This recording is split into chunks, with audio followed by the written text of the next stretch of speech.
자, 컬처클럽 청년 우동준, 신바, 신보라 두 분 어서 오세요. 네, 안녕하세요. 네, 반갑습니다. 네, 오늘은 청년님부터 어떤 이야기, 어떤 작품을 준비하셨습니까? 네, 오늘은 우리가 살아가고 있는 일상에 관한 책을 한 권 읽어봤습니다. 일상에서? 네, 일상과 가장 밀접한 도구가 뭘까 생각을 해보면 여러 가지가 있을 거예요. 있죠. 네, 저한테 가장 일상과 연결되어 있는 도구라고 하면 스마트폰입니다. 그래서 오늘은 스마트폰과 관련된 책을 좀 읽어봤고요. 네. 미국의 저널리스트로 활동하고 계시는 분이고 캐서린 프라이즈가 쓴 스마트폰과 헤어지는 법이라는 책인데 네. 부제가 재밌습니다.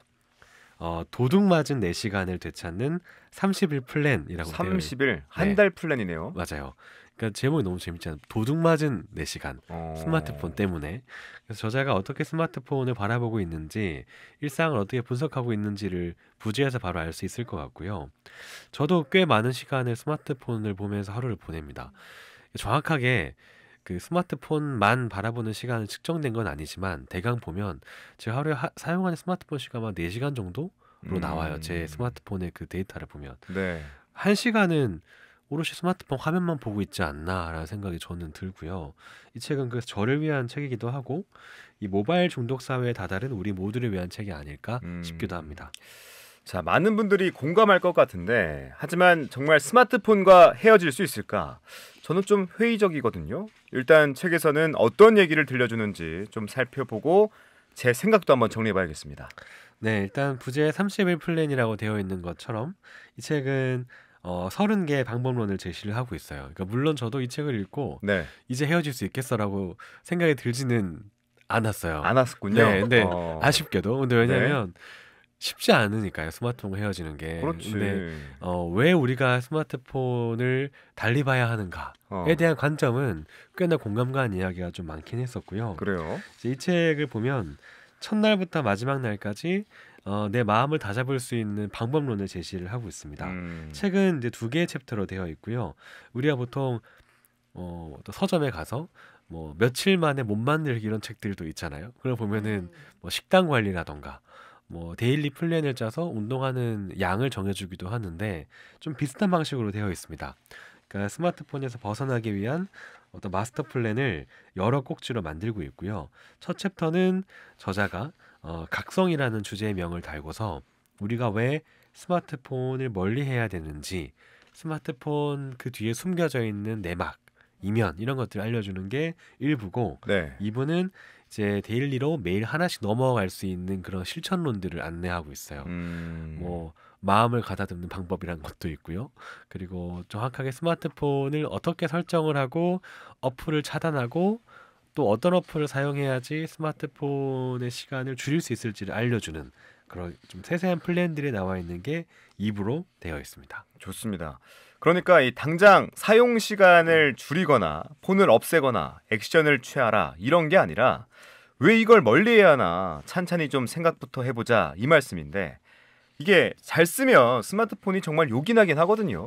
맞아요. 문제는 중독이에요. 네. 제가 봤을 때는 한번 이게 쥐기 시작하면 놓기 힘들다는 게 핵심인데 근원적인 물음입니다. 우리는 왜 스마트폰에 중독되는 걸까요?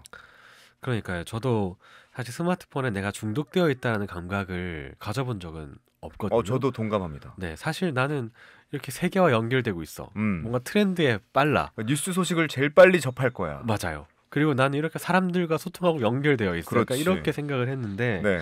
내가 스마트폰에 중독되어 있나라는 의문을 처음에 가졌고 나는 상당 부분 중독되어 있는 사람이구나라는 걸 알게 됐습니다. 자가 진단도 할 수 있습니까? 맞습니다. 이제 책의 시작을 보면 저자는 아지즈 안사리라는 분의 글을 인용을 하는데요. 네. 내용을 보면 우리가 사실은 인스타그램에 새로운 게시글이 있는지 새로운 뉴스가 있는지 확인하는 게 핵심이 아니라는 겁니다. 우리는 변화된 정보에 관심이 있는 게 아니라 단순히 새로운 걸 그 자체를 보기 위해서 스마트폰을 본다는 거죠. 단순 소비라고? 맞습니다. 그래서 우리는 이미 정보가 아니라 새로움이라는 느낌과 감각에 중독되어 있다라는 이야기를 전해요. 그러니까 달리 생각을 해보면 스마트폰을 볼 때 익숙한 콘텐츠나 이런 것들은 저희가 금방금방 지나치고 무언가 필요한 정보를 찾는 과정보다는 노출되는 신선함과 새로운 자극에 계속 우리가 눈을 보게 되고 시청을 하게 된다라는 거죠. 스마트폰만큼 뇌를 실시간으로 자극하는 물질은 없다고 합니다. 네. 그러니까 기분 좋게 만드는 화학 물질이 우리가 뭐 짧게 만들어진 컨텐츠들, 빠르게 넘어가는 이야기들을 볼 때 활성화되어서 막 분비가 되고, 이때 중독을 유발하는 보상 회로도 함께 활성화되는 게 스마트폰의 기능이라고 해요. 그래서 우리가 스마트폰을 볼 때마다 새로운 정보를 습득하거나 무언가를 정보와 지식을 얻게 된다라기보다는 볼 때마다 주의력이 감소하는 게 과학적 연구 결과라고 합니다. 그러니까 이미 게임을 만들거나 뭔가 서비스를 설계하는 개발자들은 보상 회로 체계를 감안을 해서 스마트폰의 여러 가지 UI, UX 디자인을 만들게 되고 이걸 더 고도화하고 있다고 해요.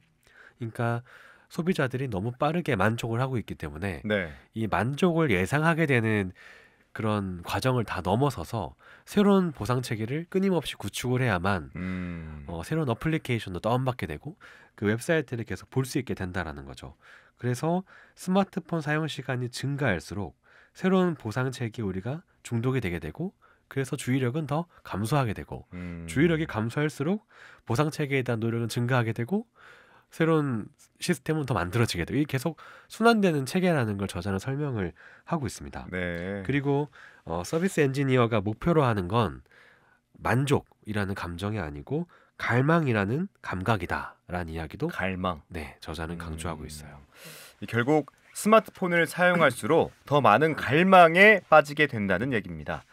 스마트폰이 더 넓은 지적 세계로 안내하는 것이 아니라 주의력을 갉아먹는다는 지적도 되새겨보게 되네요. 네, 이제 우리는 보통 업무 효율을 위해서 멀티 스크린을 사용을 합니다. 지금 이제 아나운서님도 두 개의 스크린 그렇죠. 앞에 두고 열심히 진행을 하고 계신데 보도 제작국 안에서도 두 개를 맞아요. 쓰고 있어요. 거진 다 두 개는 스크린 다 쓰시는 것 같아요. 근데 우리가 업무를 볼 때 네. 컴퓨터를 할 때 대부분 다 윈도우 프로세서를 쓰잖아요. 그렇죠. 윈도우 프로세서를 만든 마이크로소프트의 내부 보고서가 하나가 있는데 이걸 살펴보면 멀티 스크린이야말로 새로운 것에 대한 갈망을 더 크게 하고 멀티 스크린을 쓸수록 주의력을 빼앗길 기회가 더 많아진다라는 마이크로소프트의 내부 보고서를 인용을 하고 있어요. 네. 그러니까 스크린이 많아질수록 오히려 주의력은 훨씬 떨어진다는 겁니다. 보통 업무 효율 때문에 스크린을 늘린다라고 하는 정반대의 이야기를 그렇네. 하고 있는 거고요. 그러니까 엔지니어들은 이미 알고 있는 거예요. 어떻게 하면 주의력이 더 약화될 수 있는지를 알고 있다라는 거고, 저자는 그럼에도 불구하고 우리가 왜 이렇게 갈망을 하는가라고 보면 우리 인간이 자연적으로 새로운 정보를 찾아 나섰는데 훨씬 더 익숙하게 진화했다라는 이야기를 합니다. 그러니까 다른 동물들이 떠나면서 식물을 찾아다니는 것처럼 우리 인간도 저 산 너머에 혹은 저 들판 너머에 무언가가 있지 않을까라는 새로움에 대한 갈망, 이 굶주림에 대한 갈망이 인간의 진화 코드 안에 있다는 이야기를 하고 있고요. 네. 스마트폰이 그러한 갈망과 감각을 부추긴다. 정보 획득에 대한 욕구를 부추긴다는 이야기를 합니다. 조금만 더 이 스크롤 내려보면 새로운 정보가 있지 않을까? 무언가 내가 지금 당장 필요한 어떤 사업에 대한 정보라든지 정책에 대한 정보라든지 뭐가 있지 않을까에 대한 이런 욕구가 계속 스마트폰을 사용할수록 더 부추기게 된다라는 거죠. 그래서 저자는 그 스마트폰을 이용해서 돈을 버는 사람들이 어떻게 돈을 버는지도 함께 좀 통찰력 있게 이야기를 하고 있어요. 그러니까 우리가 주의력이 분산될 때 업체들은 돈을 법니다. 하나의 뉴스 기사를 보면서 스크롤 내릴 때 주의력이 분산되어서 옆에 떠 있는 팝업 광고들을 막 누를 때, 그리고 주의력이 분산되어서 봤던 내용을 다시 올라가서 한 번 더 볼 때, 그때 업체들은 돈을 번다라는 거죠. 그래서 하나의 웹사이트 안에서도 클릭을 유도하고 바이럴을 유도하고 집중력을 분산시킬수록 돈을 벌기 때문에 네. 그러한 작업들과 장치는 굉장히 고도화되어 있고 시스템 안에 내재되어 있다라는 이야기를 하고 있고요. 저자는 제일 끝에서 네. 집중력은 돈이 되지 않는다. 하지만 산만함은 돈이 된다라는 이야기를 남기고 있습니다.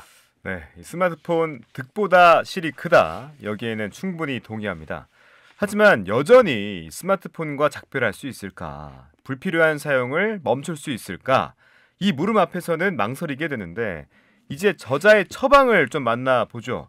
저자가 제안하는 스마트폰과 헤어지는 방법, 우리가 집중력을 되찾을 수 있는 실천적인 방법 어떤 것들이 있을까요? 여기서도 여기 부분부터 저도 좀 쉽게 공감하기는 어려운 부분들은 있었습니다. 그래요? 네, 그러니까 좀 더 정신적이고 정서적인 측면을 저자가 강조를 하고 있어서 조금 당황스럽긴 했는데 네, 그럼에도 불구하고 제가 도움이 되겠다 하는 부분만 좀 소개를 드리면 좋습니다. 저자는 눈과 손 대신 몸을 사용하자라는 걸 강조를 해요. 몸을 네, 우리가 스마트폰을 사용을 할 때 눈동자와 엄지손가락만 사용을 하면서 네, 정보를 습득을 합니다.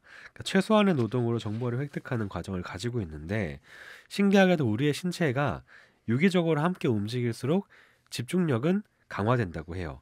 뭐 가령 우리가 축구를 하거나 달리기를 할 때 온몸을 다 쓰잖아요. 그렇지. 온몸을 다 쓸수록 생각이 또렷해지고 초점이 맞춰지는 경험은 다들 한 번씩 해보셨을 겁니다. 잡생각이 사라지니까. 맞아요. 그러니까 신체가 복합적으로 움직일수록 집중력은 올라간다라는 이야기를 저자는 하고 있고요. 공감해요. 네, 또 모바일 기기의 충전 장소를 침실로 두지 말아라라는 이야기를. 야, 이거는 어디 합니다. 있어요? 어디 있어요? 충전기. 머리맡에 있죠. 저도요. 그러니까 나도. 그러니까 저도 좀 공감하기 힘들었지만 침실 어디다 곁에 둬야 두지 됩니까? 말아라라는 이야기를 하고 있고 네, 최소한 집에서는 충전 장소를 거실이나 거실. 혹은 작은 방이나 조금 분리를 해서 집에서만큼은 노출 빈도를 조금 줄여라라는 이야기를 하고 있어요. 물론 좋은데 알람을 못 들으면 어떡해요? 그러니까 타협을 한다고 하면 집에 들어가서 작은 방에 충전을 하고 자기 직전에 침실로 옮기는 방법이 있지 않을까. 그러니까 저자는 집에서 명상을 하거나 책을 보거나 혹은 누군가와 대화를 하면서 스마트폰과 멀어져야 되는 이유를 좀 더 제시를 하고 있고요. 또 강조를 하는 건 불안해하지 말라는 겁니다.